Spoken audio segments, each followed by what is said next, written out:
After some of the worst nights they experienced in Tasmania, the first white men to explore the island created a legend around the terrible grunts they could hear piercing through the fog.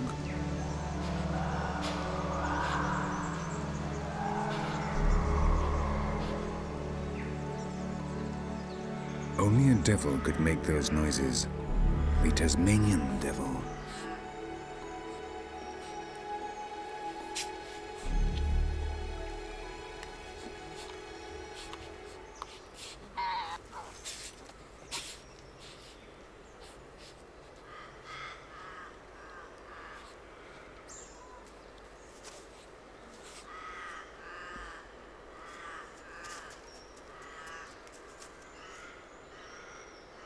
This devil is, in fact, the largest carnivorous marsupial in Australia, but he doesn't deserve his bad reputation. In reality, it is a shy, not particularly efficient predator more likely to scavenge than hunt anything down.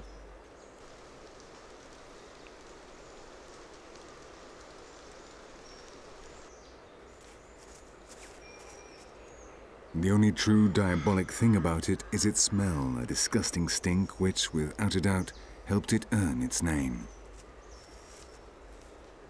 When those sailors realized that they had been terrified of nothing more than this innocent creature, they felt they had to invent incredible exaggerated horror stories so as not to look foolish.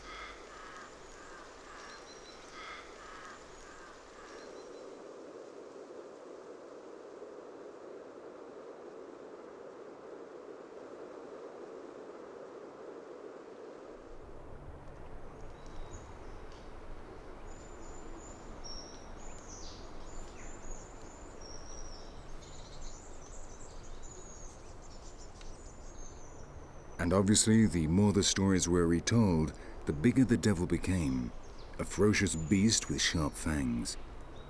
So when people came face to face with one, they believed they had found the devil's infant, whose fearsome mother lay in hiding in the jungle. This grumpy little thing, so little resembling its name, paid dearly for the boasting tales of his English discoverers, and he hid deep in the forest. This is the only place it is now possible to find him.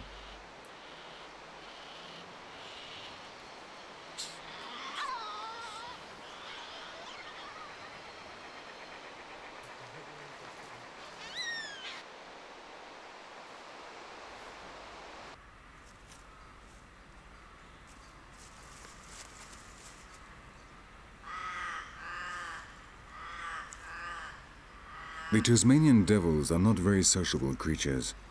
They prowl around alone, generally in search of carrion, guided by their excellent sense of smell.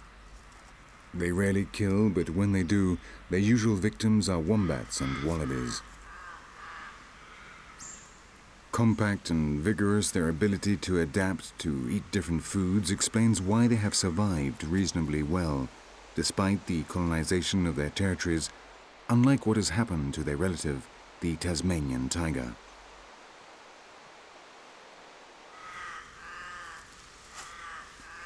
They are good, skilled climbers, swimmers, and divers, despite their very unathletic appearance. However, from time to time, their numbers suddenly and dramatically fall, before again slowly recovering. The cause of this phenomenon is unknown, but it also appears to occur quite often with other marsupial species.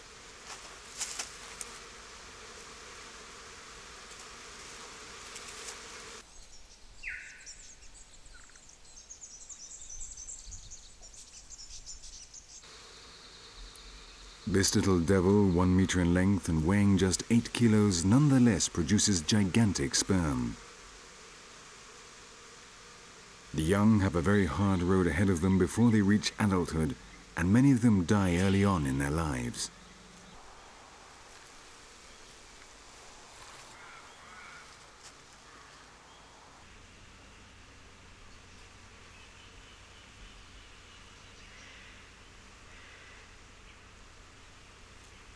But at least they have managed to survive, alive and as grumpy as ever.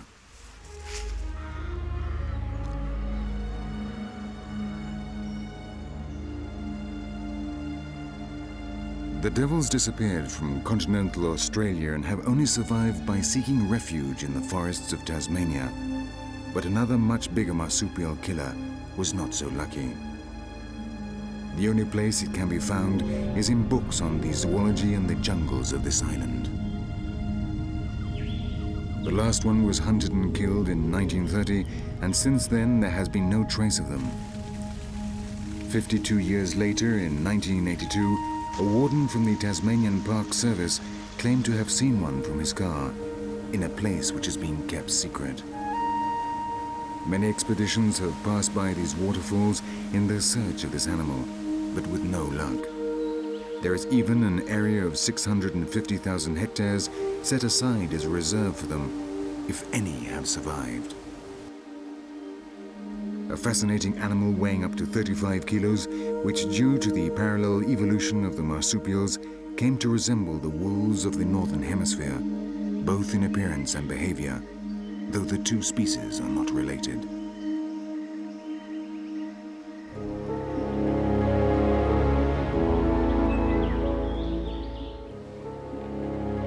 The answer lies behind these large leaves. Tracks and excrement which provide no clear evidence, sightings that could not be scientifically verified. Does the great marsupial predator still exist?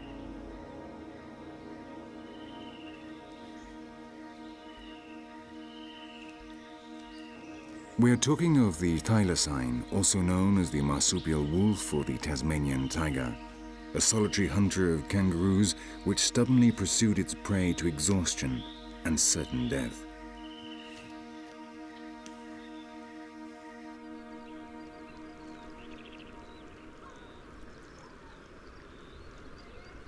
The Tasmanian tiger was hunted and massacred by the Europeans because it reminded them of the wolf, which they also almost wiped out in their own continent. As always, the white men in their murderous obsession came with their shotguns to shoot this wolf-like animal or any other they found. It all began in 1803 with the arrival of the first wave of settlers to this region. For the majority of them, Australia was a second-class world which they had a perfect right to mercilessly exploit in order to get rich as quickly as possible and then return home.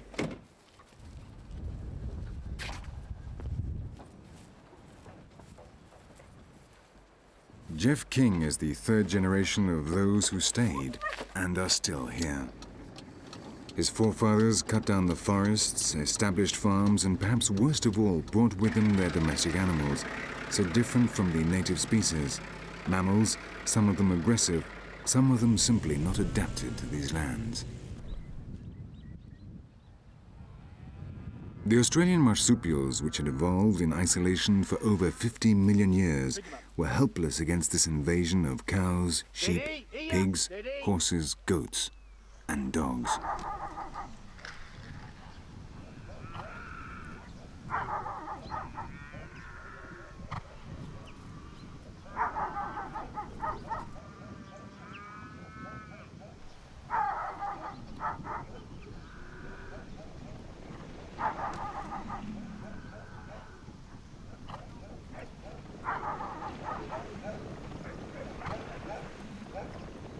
Conflict was inevitable. Very soon, the farmers accused the Tasmanian tigers of killing their cows, which in fact were the victims of disease, and the dogs now run wild. The accusations spread, and very quickly everyone knew who was to blame for anything bad that happened on the farm. The enormous jaws of the marsupial wolf, which thus became a legitimate target for their rifles.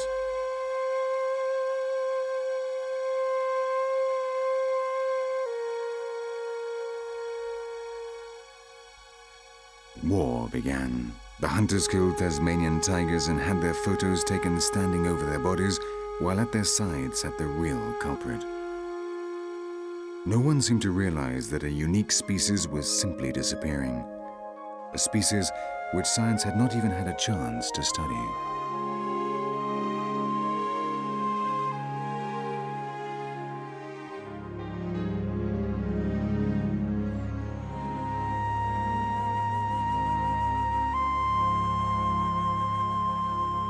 Tasmanian tiger fur became fashionable in London for gentlemen's waistcoats, while the last survivors of the predators of Gondwana rotted and died in cages and zoos, where, given their nocturnal habits, no one was even interested in them.